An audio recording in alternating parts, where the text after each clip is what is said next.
es un hijo del Señor y después empieza a hacer cosas, ¿sí? Entonces vamos a abrir la Biblia en el capítulo 9 de Hechos. Capítulo 9 de Hechos. Hemos venido hablando acerca de estos discípulos, los primeros discípulos, encabezados por el momento por Pedro, ¿sí? Pedro como cabeza de la iglesia en Jerusalén. Hemos visto unos diáconos. ¿Cuál fue el último diácono que vimos? ¿Quién recuerda? Esteban. Vimos a Esteban, que el Señor le da la tarea de predicar el evangelio a un etíope, eunuco. Felipe, ese fue Felipe, y vimos la tarea que el Señor le da de presentar el evangelio a un etíope eunuco. Y ahorita en el capítulo 9 se introduce un nuevo personaje, ¿sí? Un personaje que hasta el momento no hemos visto, no se ha presentado dentro del libro de los Hechos, pero que sin embargo va a ser muy influyente, ¿sí? Y que va a ser muy importante de aquí en adelante en la narrativa bíblica. Entonces avancemos con la lectura. Hechos, capítulo 9, verso 1. Dice la escritura, podemos proyectar, así ya está. Dice: Saulo, respirando aún amenazas y muerte contra los discípulos del Señor, vino al sumo sacerdote y le pidió cartas para las sinagogas de Damasco, a fin de que si hallase algunos hombres o mujeres de este camino, los trajese presos a Jerusalén. Mas yendo por el camino, aconteció que al llegar cerca de Damasco, repentinamente le rodeó un resplandor de luz del cielo, y cayendo en tierra, oyó una voz que decía: Saulo, Saulo, ¿por qué me persigues? Él dijo: ¿quién eres, Señor? Y le dijo: yo soy Jesús, a quien tú persigues. Dura cosa te es dar coces contra el aguijón. Él, temblando y temeroso, dijo: Señor, ¿qué quieres que yo haga? Y el Señor le dijo: levántate y entra en la ciudad, y se te dirá lo que debes hacer. Y los hombres que iban con Saulo se pararon atónitos, oyendo a la verdad la voz, mas sin ver a nadie. Entonces Saulo se levantó de tierra y abriendo los ojos no veía a nadie. Así que llevándole por la mano le metieron en Damasco, donde estuvo 3 días sin ver y no comió ni bebió. Había entonces en Damasco un discípulo llamado Ananías, a quien el Señor dijo en visión: Ananías. Y él respondió: heme aquí, Señor. Y el Señor le dijo: levántate y ve a la calle que se llama Derecha, y busca en casa de Judas a uno llamado Saulo, de Tarso, porque aquí él ora. Y ha visto en visión a un varón llamado Ananías, que entra y le pone las manos encima para que recobre la vista. Padre, queremos agradecerte en esta tarde una vez más por la oportunidad que nos das de juntos venir delante de tu Escritura, porque hemos entendido que el mundo afuera da identidad y que el mundo afuera atribuye quiénes somos a diferentes cosas. Tal vez la carrera que desempeñamos, y se nos dice que tu identidad tal vez la va a dar un título, una profesión, un certificado universitario, o que tal vez tu identidad lo dé lo que posees, porque entre más se tiene, piensa el mundo, se es de más valor o de mayor influencia, o que tal vez la identidad la da la familia de la que vienes, o quiénes son tus padres o quién fue tu abuelo.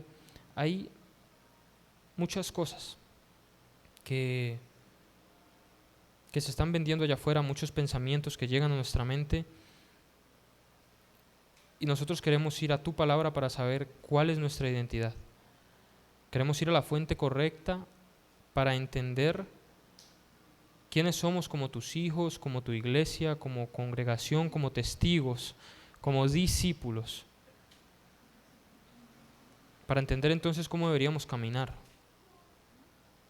Entendiendo quiénes somos, nuestra posición, queremos entonces discernir correctamente cómo debemos comportarnos, cómo debemos actuar en esta vida. Por favor, guía nuestro camino. Por favor, muéstranos a través de la Escritura lo que esperas de nosotros y lo que nosotros deberíamos hacer. Ayúdanos a llenar nuestro corazón de esta pregunta que aquí Saulo hizo cuando preguntó, Señor, ¿qué quieres que yo haga? Que sea el sentir de nuestro corazón en esta mañana, y ruego porque los corazones aquí presentes sean a una tierra abonada, fértil, donde tu palabra haya cabida y crecimiento y fruto, y sea de bendición la exposición y el estudio, el ejercicio de estudiar tu palabra. En nombre de tu Hijo oramos. Amén. Bueno, hermanos, vamos entonces versículo a versículo, vamos paso a paso como ya los tengo acostumbrados, y empieza entonces el versículo 1 diciendo: Saulo, respirando aún amenazas y muerte contra los discípulos del Señor, vino al sumo sacerdote. Fíjense qué descripción tan interesante, ¿no? Dice Saulo respirando amenazas y muerte. Si nosotros leemos esa descripción, ¿qué imagen viene a su cabeza? Es decir, ¿cómo se imaginan el rostro de Pablo o de Saulo? ¿Cómo está Saulo en ese momento? Es muy interesante porque dice respirando amenazas y muerte. ¿Cómo se respiran amenazas y muertes? No sé, pero yo me lo imagino enojado, me lo imagino obstinado, me lo imagino, sí, o sea, un semblante soberbio, sí, un semblante tal vez de pocos amigos, sí, un semblante de una persona que uno no quiere como acercarse a hablar con él. Entonces dice, respirando amenazas y muerte. ¿Contra quiénes? Contra los discípulos del Señor vino al sumo sacerdote. Es decir, es un hombre que tiene acceso al sumo sacerdote, ¿sí? Es un judío, Saulo es un judío del pueblo del Señor, y está hablando con el sumo sacerdote porque es un hombre que al tener cabida en este círculo, es decir, no cualquier persona iba a presentar un tema delante del sumo sacerdote, y más a hacer la petición que Saulo va a hacer más adelante, ¿sí? Entonces él es un judío que tiene acceso, digamos, a estas esferas de la jerarquía judía, y está hablando con el sumo sacerdote acerca de los discípulos del Señor, ¿sí? ¿Y qué le pidió? Versículo 2. Y le pidió cartas para las sinagogas de Damasco, a fin de que si hallase alguno, hombres o mujeres, de este camino, los trajese presos a Jerusalén. Es decir, este judío está diciendo, nosotros judíos tenemos creencias, tenemos costumbres, y se está levantando esta secta llamado, ¿cómo lo llama aquí? ¿Cómo lo llama aquí en este verso 2? Los del camino, ¿sí? Y se está levantando esta secta llamada los del camino, que vienen en contra de todas nuestras costumbres, tradiciones judías, y que aún más están diciendo que nosotros matamos al Cristo, el Mesías, porque eso fue lo que los acusó Esteban, por ejemplo, antes de ser apedreado. Y Saulo, siendo un joven, dice la Escritura, capítulo 6 de Hechos, le lanzan la ropa de Esteban, ¿sí? Y la palabra que utiliza puntualmente la Escritura es él asentía, es decir, estaba de acuerdo, respaldaba, no estaba en contra de que asesinaran a Esteban, y entonces le lanzan sus ropas.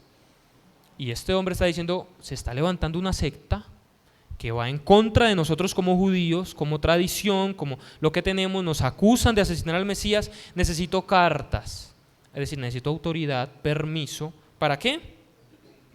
Para que si hallase algún, es decir, bajo el supuesto, ¿sí? Si probablemente yo hallo alguno de los hombres o mujeres de este camino, llevarlos presos a Jerusalén.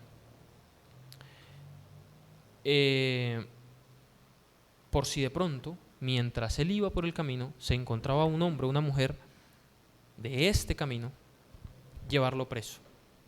Nosotros venimos estudiando el libro de los Hechos y decimos que nuestra identidad es que nos identificamos como cristianos. Sin embargo, si quisiéramos adoptar un nombre más bíblico, serían los del camino. Porque recordemos que más adelante el término cristiano se va a utilizar como para referirse a los cristianos, a los discípulos del Señor, pero dicho por los de afuera, ¿sí? Es decir, inconversos, gente no creyente que veía a los discípulos y decía, los cristianos. Pero ¿cómo se hacían llamar ellos mismos? Los del camino, ¿sí? Y habían adoptado este término, hermanos, porque los demás habían visto que era tan cotidiano, tan común el caminar de ellos, que empezaron a hacer un colectivo, que empezaron a vivir juntos, y no solamente a vivir juntos, sino que ya dijo la Escritura, que empezaron a tener común todas las cosas. Y estas personas no era simplemente que se congregaban y empezaban a cumplir con ritos religiosos, sino que de una u otra manera empezaron a convivir juntos. Iban a las casas, partían el pan, estudiaban la palabra, ninguno decía tener propio lo suyo, sino que tenían posesiones, las vendían y colocaban todo en disposición para las necesidades de todos, ¿sí? Que eso, mis hermanos, ya dice mucho de cómo era la convivencia, porque si usted va a vender lo que usted tiene para decir, hermano, vea, aquí con esto que yo tengo solventemos la comida de un mes, usted no lo va a hacer por una persona que usted ve cada 8 días, ¿sí? Por eso se dice los del camino, porque era en su trasegar, en su camino diario, reflejaban un estilo de vida, que vivían juntos, comían juntos, estaban juntos la mayoría del tiempo. Por eso vemos este tipo de conductas de, hermano, yo tengo este lotecito, lo vendo, aquí está, miremos a ver cómo comemos todos con eso. Vivían, no era que, cada 8 días nos vemos, allá hermano, terminó la reunión, chao hermanito, nos vemos dentro de 8 días. Era un diario vivir, un caminar. Por eso se les definía como los del camino, porque su estilo de vida estaba impactando en aquel momento.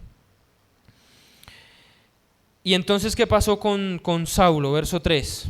Mas yendo por el camino, ¿a dónde iba él? A Damasco. Mas yendo por el camino a Damasco, aconteció que al llegar cerca de Damasco, repentinamente le rodeó un resplandor de luz del cielo, y cayendo en tierra, oyó una voz que le decía, Saulo, Saulo, ¿por qué me persigues?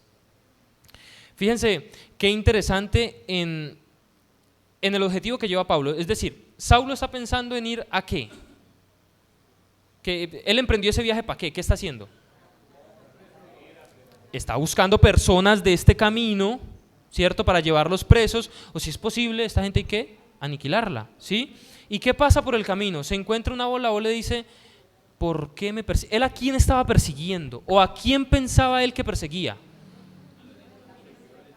A los seguidores, ¿sí? Es decir, él estaba pensando perseguir seres humanos. Y él iba pensando, yo voy por este camino y cuando me encuentre uno de esos discípulos, lo llevo preso.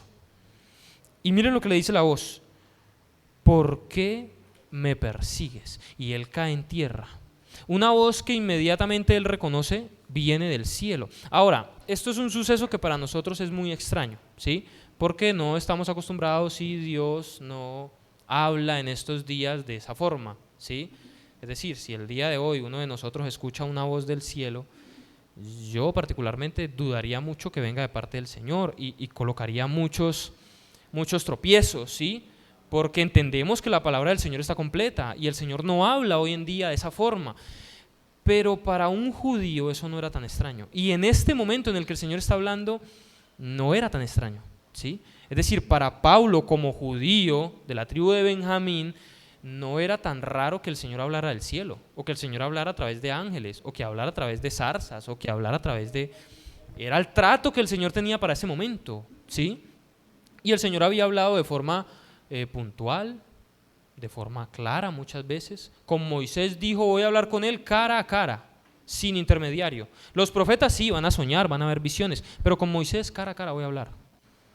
A Abraham le contaba sus planes, con Noé habló sus planes. Bueno, el Señor en este momento hablaba a través de visiones, a través de voces audibles, a través de ángeles, a través de señales, a través de milagros, de cosas sobrenaturales. Por eso para este hombre, cuando tiene el encuentro, de una vez lo relaciona con, es la voz del Señor, ¿sí?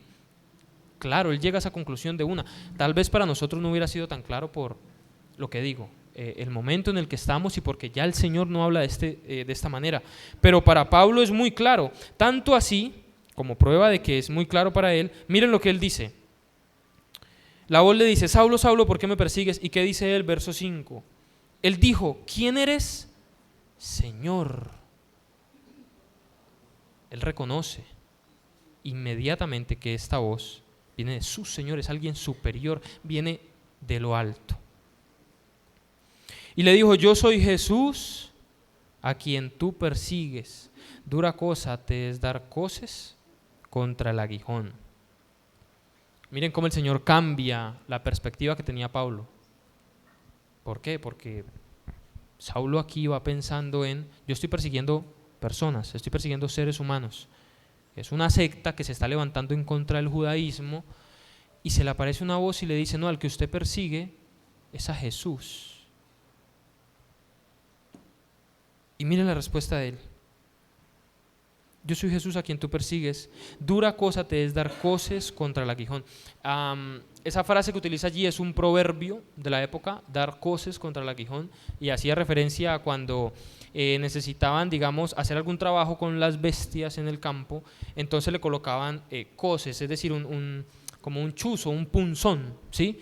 Y colocaban ese punzón, y cuando el ganado o la bestia que intentaban domar intentaba ir en contra, pues se chuzaba, ¿sí? Entonces está como trayendo la imagen de ese animal choca y se está haciendo daño a sí mismo, es decir, es inútil el esfuerzo que hace, ¿sí? Por intentar salir, porque cada que intenta salir se choca y se hace daño porque se chuza.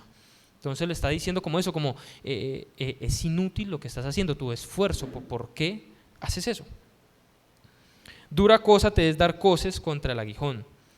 Él, Saulo, temblando y temeroso, dijo: Señor, ¿qué quieres que yo haga? Y el Señor le dijo: levántate y entra en la ciudad, y se te dirá lo que debes hacer. Miren la disposición de este hombre. Es decir, después de reconocer que la voz que viene es una voz divina, es una voz que viene de lo alto, lo reconoce como su Señor, dice: ¿qué quieres que yo haga? Es muy interesante porque no puede uno entender por qué el Señor va a utilizar o tiene un plan para un hombre que está pensando en asesinar y llevar presos a sus discípulos, y que está pensando en, más adelante uno de sus discípulos lo va a decir, en hacer daño a los santos del Señor. Pero este hombre, una vez entiende y escucha la voz del Señor, fijen la respuesta que tiene inmediatamente: Señor, ¿qué hago?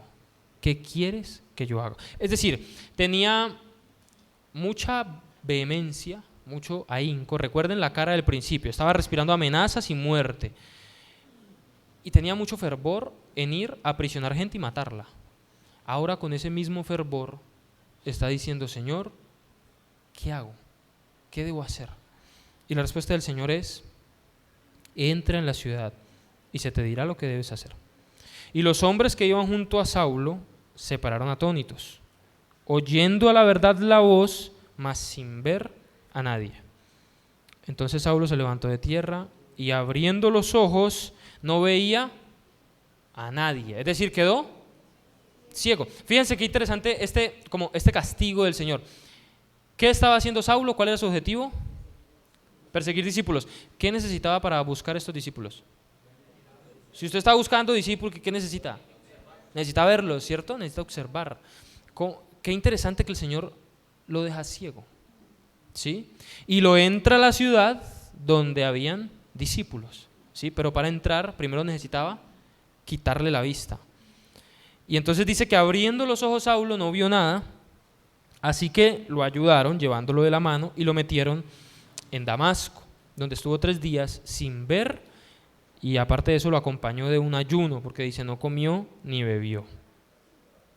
Y entonces versículo 10, había entonces en Damasco un discípulo llamado Ananías, a quien el Señor dijo en visión: Ananías. Y él respondió: heme aquí, Señor. Y el Señor le dijo: levántate y ve a la casa que se llama Derecha, y busca en casa de Judas a uno llamado Saulo de Tarso, porque he aquí él ora. En esta ciudad había un discípulo llamado Ananías. Otra vez el Señor habla. ¿Cómo habla el Señor? De forma sobrenatural, una visión, ¿sí? Fíjense que para este momento era muy normal que el Señor, al no estar completada su palabra, la Biblia, hablara a través de visiones. Entonces vuelve y da una visión a Ananías y le dice: levántate, ve a la casa a la calle derecha, a la casa de Judas. Este Judas no es Iscariote o Judas el que entregó a Jesús. Para este tiempo Judas era un nombre bastante común. De hecho había muchos Judas, ¿sí? Y no todos son el Iscariote, ¿listo? Hay Judas buenos y hay Judas malos. Este era un Judas bueno. Entonces este Judas, que era discípulo, tenía allí en su casa y estaba Saulo con las personas que lo acompañaban. Y llama entonces el Señor a Ananías y le dice: levántate, ve a esta casa porque Saulo está allí. ¿Y cómo está Saulo? ¿Qué está haciendo Saulo? Porque he aquí, él ora. Él ora. Aquí quisiera, mis hermanos, parar un momentico y hacer un paréntesis para que viéramos o pensáramos, reflexionáramos acerca de la oración. Es decir, estamos hablando de un hombre judío con un fervor increíble por asesinar y llevar presos creyentes, porque pensaba él era una secta que iba en contra de su tradición, y él no sabe absolutamente nada acerca de estos discípulos ni de su camino. Es decir, él no tiene ningún conocimiento más allá de tal vez había escuchado la historia, pero acerca de Jesús, acerca de sus enseñanzas, su conocimiento era muy limitado. Es decir, él no tuvo la preparación que tuvo los 12 discípulos, ¿sí? No fue que Jesús lo llamó y le enseñó y le mostró la escritura y él podía tener el conocimiento que tenían los 12. Es decir, era un hombre que en cuanto a conocimiento de Jesús se trata, era ignorante, no conocía muchas cosas.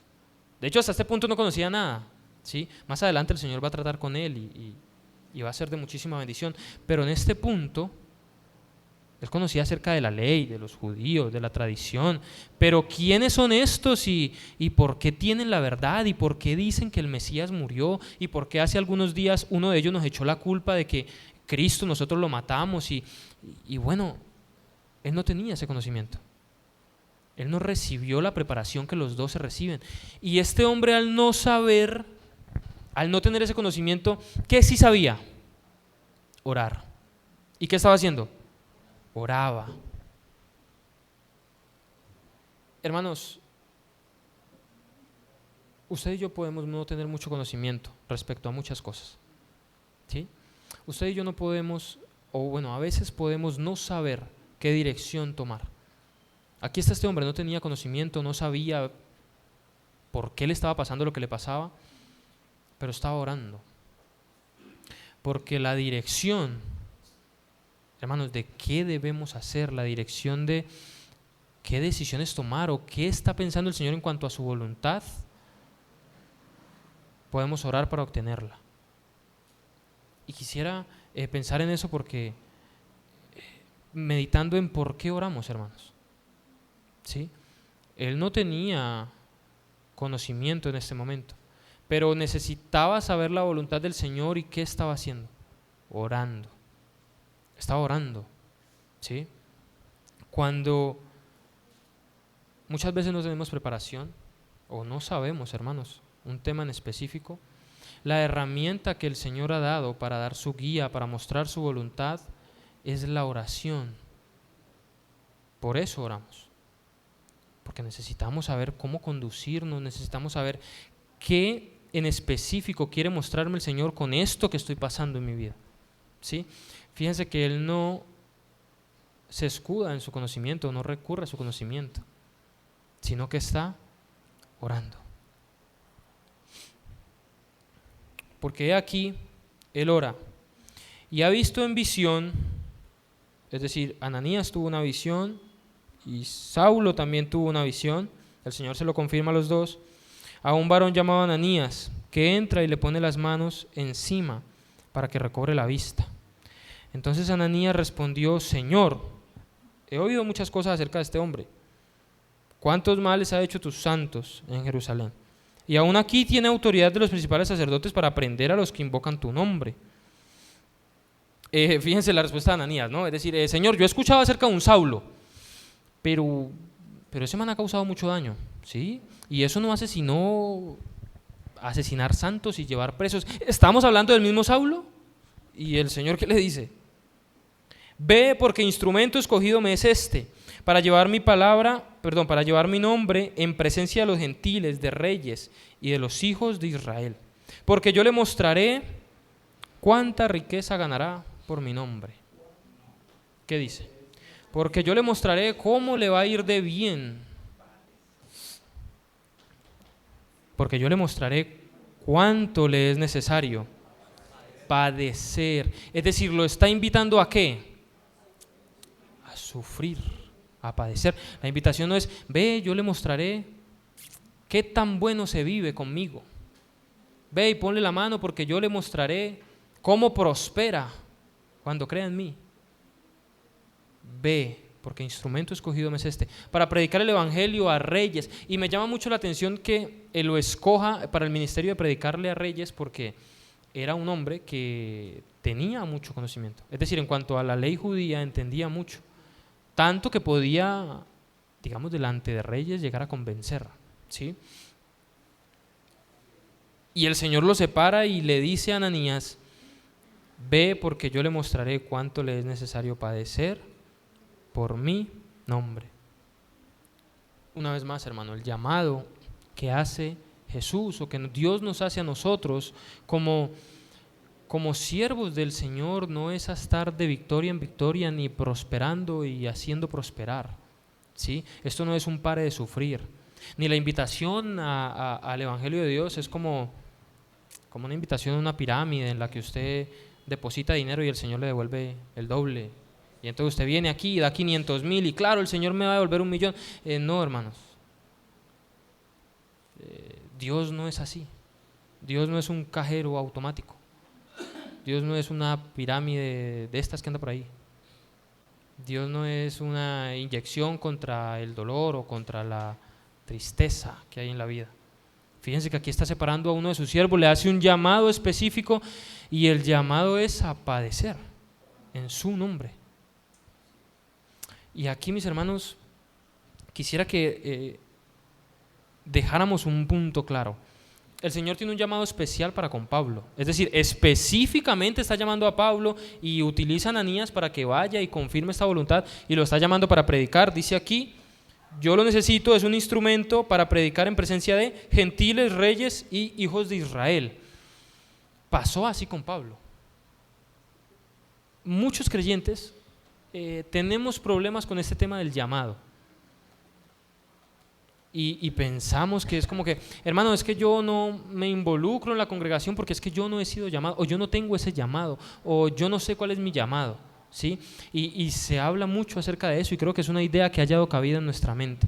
La idea de como, necesito tener un llamado.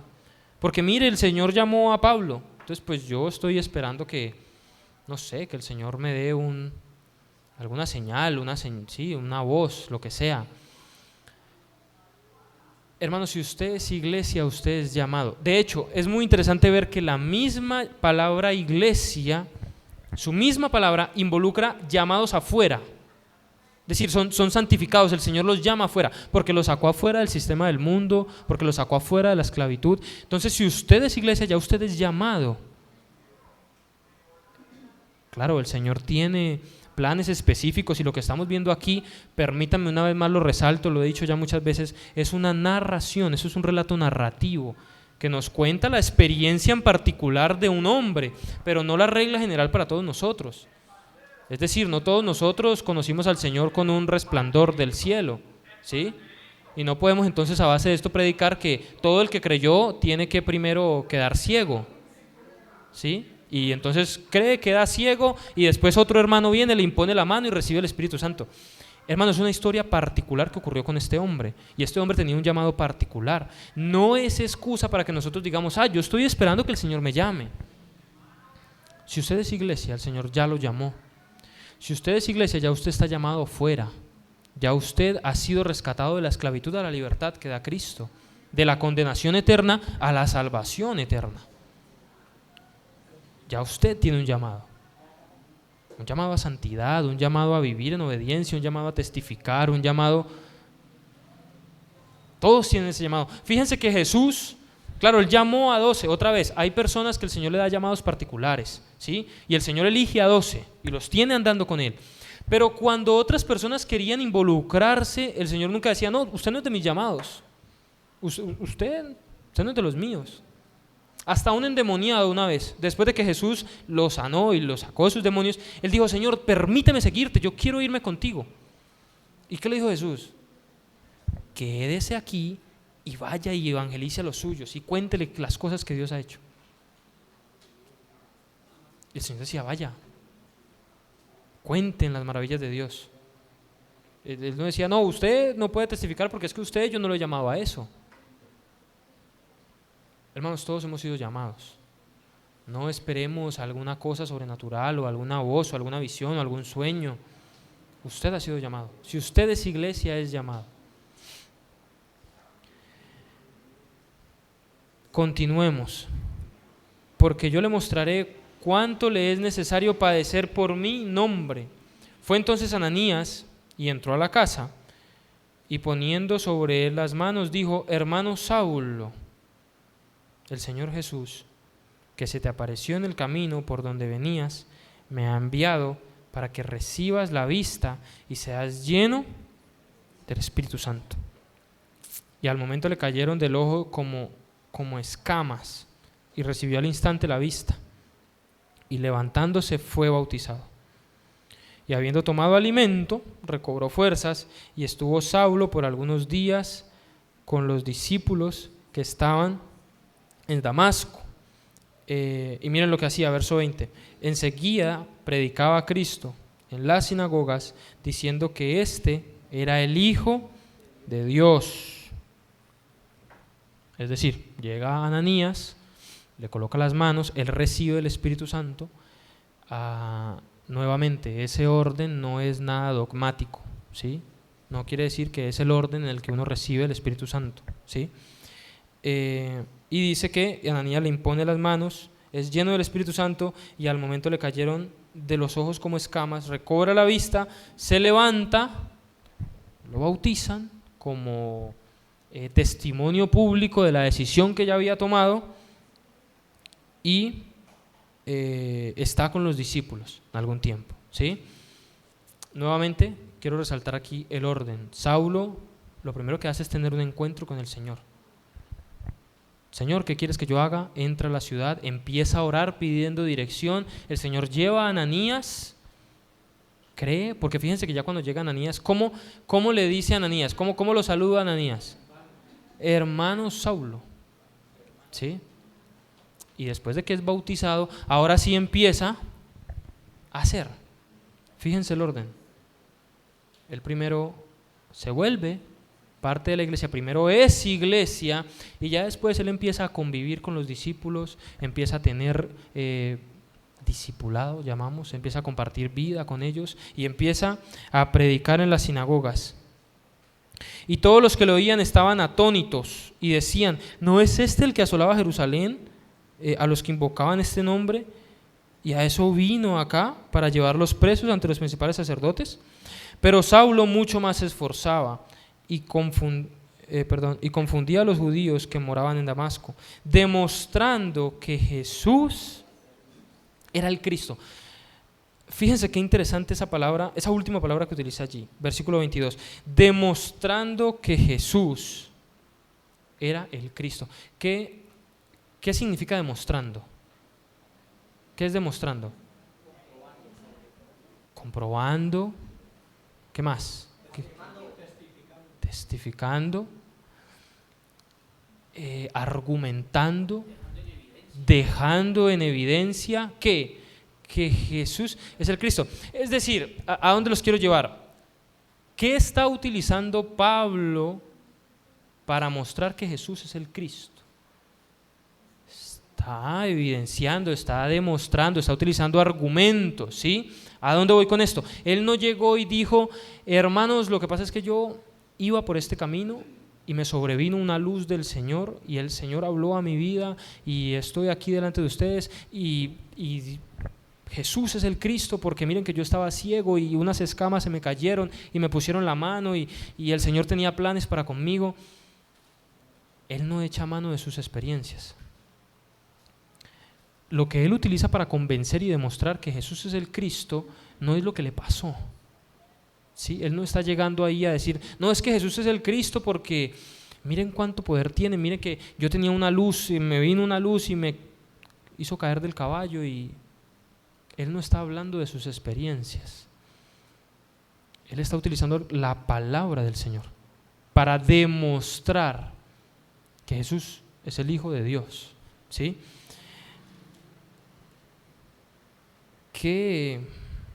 Bueno, avancemos con la lectura para llegar al último punto que quiero llegar. Pasando muchos días, los judíos resolvieron en consejo matarle, pero sus acechanzas llegaron al conocimiento de Saulo, y ellos guardaban las puertas de día y de noche para matarle. Entonces los discípulos, tomándole de noche, lo bajaron por el muro, descolgándole en una canasta. Fíjense qué cambio da el camino de este hombre. ¿Cómo empezó? ¿Cómo empezó su historia? Respirando amenazas y muerte, ¿sí? En contra de unos discípulos. Y ahora, ¿cómo está su camino? ¿Cómo está su historia? ¿Qué está haciendo? Está siendo amenazado y perseguido, ¿sí? Y está predicando en las sinagogas y hablando a los demás que Jesús es el Cristo. Es decir, empezó buscando personas de este camino para asesinarlos y llevarlos presos, y ahora está agregando personas a este camino y demostrándoles que Jesús es el Hijo de Dios. Fíjense ese cambio total en su camino, en su vida. Pero ¿quién dio ese cambio? O sea, ¿por qué este hombre que antes quería asesinar creyentes ahora está buscando la forma de que más personas crean en este camino? ¿Quién hace ese cambio?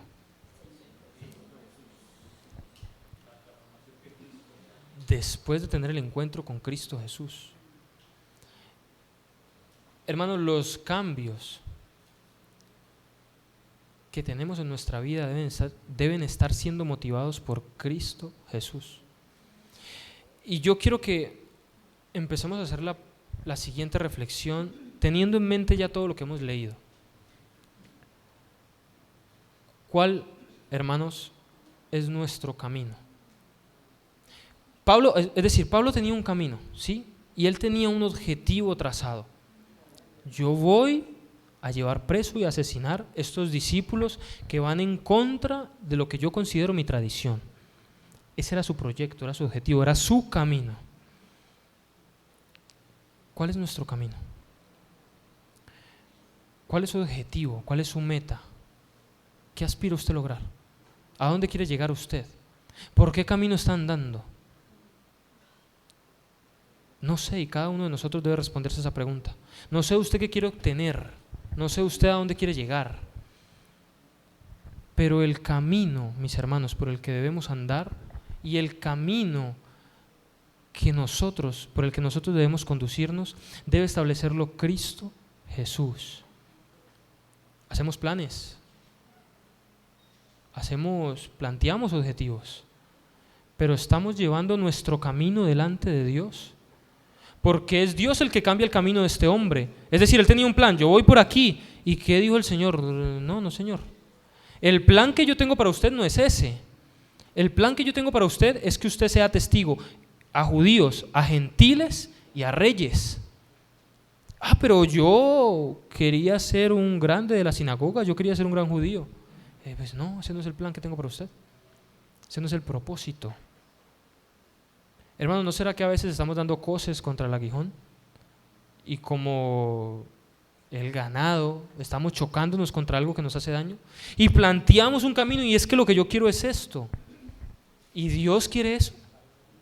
¿Es el camino que Dios tiene para usted, para mí? ¿Usted está buscando la voluntad del Señor? No respaldándose en su conocimiento. ¿Cómo se busca la voluntad del Señor según lo que leímos? Pablo no sabía qué iba a hacer de su vida y no tenía el conocimiento porque Jesús no le enseñó. Entonces, ¿qué se puso a hacer? Hermano, ¿está llevando usted su camino en oración delante del Señor?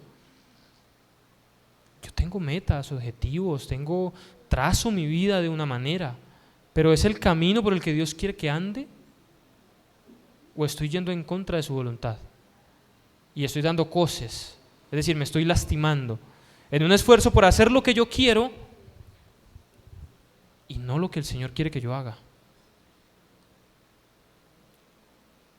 Hermanos, el discípulo del Señor tiene una vida, y aquí está lo que quiero rescatar acerca de nuestra identidad. Nosotros somos transformados por Jesús. El discípulo del Señor es transformado por Jesús. Los cambios y el camino por el que andamos no es un camino que elegimos nosotros a dedo. Es decir, esto no es un asunto en el que yo escribo mi vida y se la paso a Dios y Señor, respalda mis planes, respalda mi camino. Y oro para que el Señor respalde mi camino. Usted ora, y hay una gran diferencia, hermano, y quisiera que reflexionáramos en eso. Yo estoy orando para que el Señor respalde mi camino, o estoy orando para que el Señor me muestre su camino. Es bien diferente, porque una cosa es las cosas que yo quiero hacer y lo que yo pienso que es correcto. Fíjense qué tan en contravía estaba yendo Pablo o Saulo de la voluntad del Señor, creyendo él que hacía lo correcto. Qué tan peligroso es cuando nosotros basamos nuestro camino en lo que yo creo que es correcto. Y claro, no, yo creo que yo tengo que tomar ese negocio, hermano, pues cómo no, mire, es rentable. Yo creo que yo tengo que hacer esto. Yo creo que lo que Dios me está diciendo es que yo haga este viaje, tome esta oportunidad, conozca a esta persona, me case con fulanito, me case con fulanita. Yo creo que lo que el Señor me está diciendo es que yo me dedique a hacer esto. Hermano, es el camino que el Señor quiere para usted. No le estoy diciendo que no sea, le estoy diciendo que el Señor es el que debe estar guiando eso. No sea y estemos nosotros andando por caminos equivocados. Caminos que usted cree que son correctos, pero que están lejos de la voluntad de Dios y que van a causar daño. Por eso el Señor lo dice, es como dar coces contra un aguijón. Hermanos, nosotros como testigos del Señor somos transformados por Jesús y nuestro camino por el que hemos de andar, Él es el que lo traza. Que seamos nosotros sensibles, hermanos, para escuchar su voz. Y no solo para escuchar su voz, sino para tener el corazón que tenía Pablo y asumir el error. La Escritura no lo narra, pero yo creo que debió haber sido muy difícil para él, después de perseguir creyentes, después de intentar asesinarlos y de asesinar a muchos, no sé cuántos muertos encima tenía Pablo, no sé, pero creo que tuvo que haber sido muy difícil después de eso reconocer su error.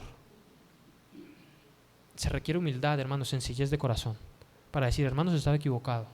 Sí, tracé un camino, yo iba por aquí, pero no tenía ni idea de lo que hacía. Y volver a reunirse con ellos y decir, hermanos, perdón. Más adelante en una de sus cartas dice, actué por ignorancia, por necedad. No sabía lo que hacía.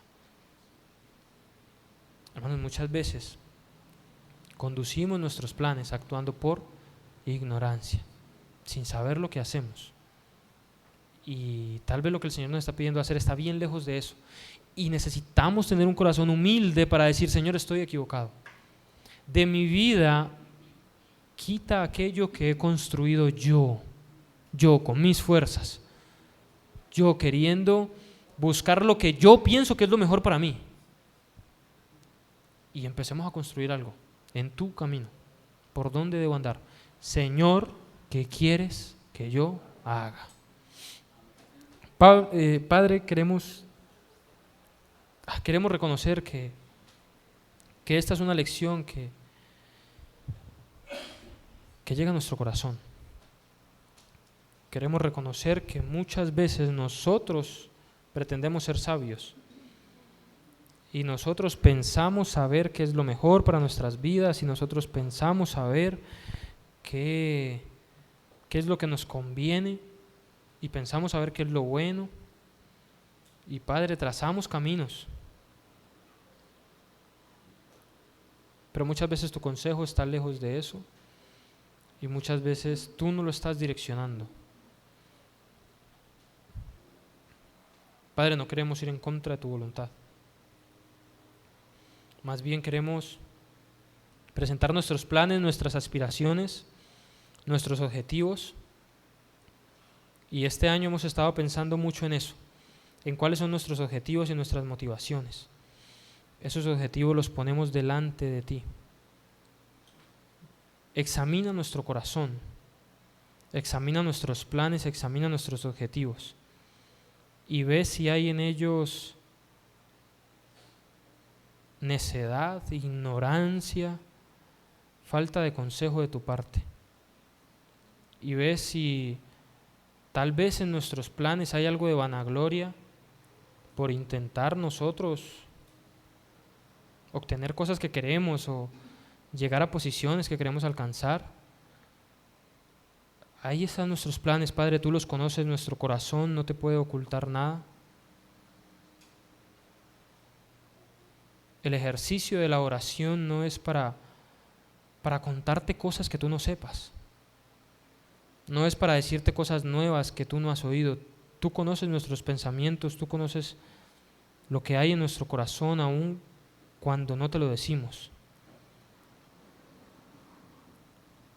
No es para ilustrarte o darte guía a ti que oramos. Oramos pidiendo tu dirección para que nos des guía a nosotros. Oramos para pedir nosotros orientación, instrucción. No para comentarte cosas, sino para que tú nos comentes qué piensas acerca de nuestros planes, de lo que estamos haciendo, del camino que andamos. Por eso oramos. ¿Cómo hemos de conducirnos? No lo sabemos. Tuviste un encuentro personal con Pablo, imagino que no sabía qué hacer, imagino que no sabía por qué estaba ciego, no sabía por qué tratabas con él así, y al no saber oraba. Que cuando no sepamos, Padre, cómo dirigir nuestro camino, lo primero que hagamos sea orar. Y no tomar decisiones por lo que pensamos que es mejor, o no utilizar nuestro razonamiento, o no ir a cualquier otro lado. Que busquemos tu dirección en todo lo que hacemos. Aquí hay planes como congregación, como testigos, como tus hijos que somos, hay planes aquí en cada uno de estos corazones, hay objetivos. Cada uno de mis hermanos traza un camino para sus familias, para sus vidas. Y juntos estamos intentando trazar un camino como congregación. Guíanos, por favor. Danos sabiduría, háblanos a través de tu palabra. Te pedimos eso en el nombre de tu Hijo Jesucristo. Amén. Gracias, hermanos.